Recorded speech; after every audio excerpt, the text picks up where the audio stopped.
Well, speaking of China, China's Uyghur Muslim minority is speaking out. Uyghur exiles are calling on the International Criminal Court to investigate Beijing for genocide and crimes against humanity. It is their first ever attempt to use international law to hold China's ruling Communist Party accountable for its crackdown on the Muslim minority.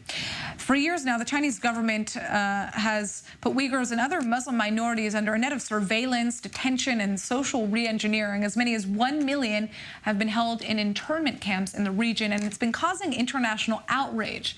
The problem is China doesn't recognize the jurisdiction of the International Criminal Court. Well, we have Uyghur American politician Salih Hudayar joining us from Washington, D.C. He's a prime minister of the East Turkestan government in exile. So Mr. Hudayar fled to the U.S. as a political refugee with his family in June of 2000, and he leads a movement calling for the restoration of East Turkestan's independence. So thank you for joining us. First of all, give us some background on the Uyghur minority. How big is this community in China, and why is it being targeted by the Chinese government? So we're actually, we don't consider ourselves a minority. We are still the majority in East Turkestan. We estimate that our population is about 35 million, although officially the Chinese government puts us around 12 million.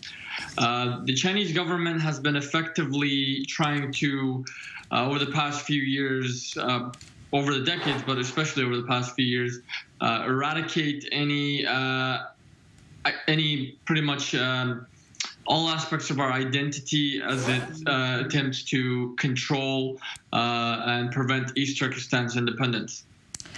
Now, your family fled many years ago, as I mentioned before. How was the community being treated then? And what is happening to Uyghurs who are living in China right now? So back in the early 2000s, prior to 9/11, the Chinese government was still oppressing the Uyghurs, but it wasn't as bad. They would label us as separatist extremists, but the terrorism label came after 9/11, and after that they started to ban our language, our cultural practices, all in the name of counterterrorism. And over the past few years, since 2014, really, the Chinese government has been starting to lock up millions of people into so-called political re-education camps, which are actually concentration camps.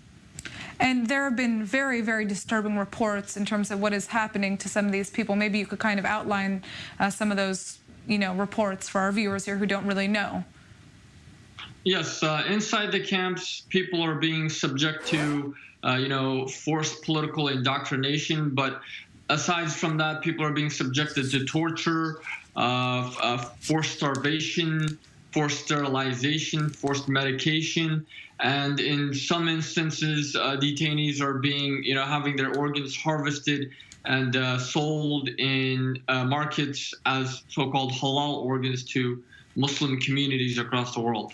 Now, as a Uyghur living in exile, how do you maintain contact with the community that is still in China?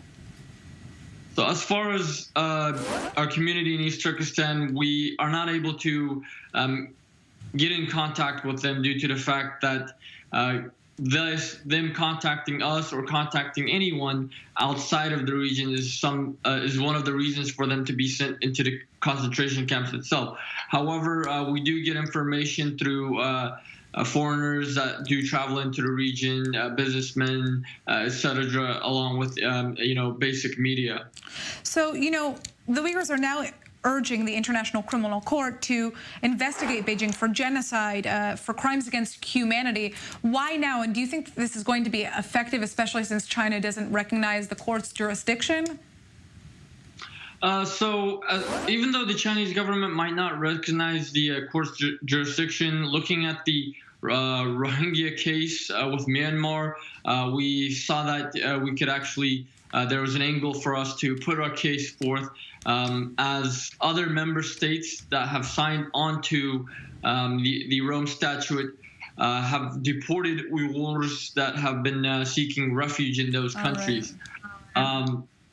As far as why it's important now, the news recently has been breaking out. There's more credible information on, forced sterilization, other acts of genocide.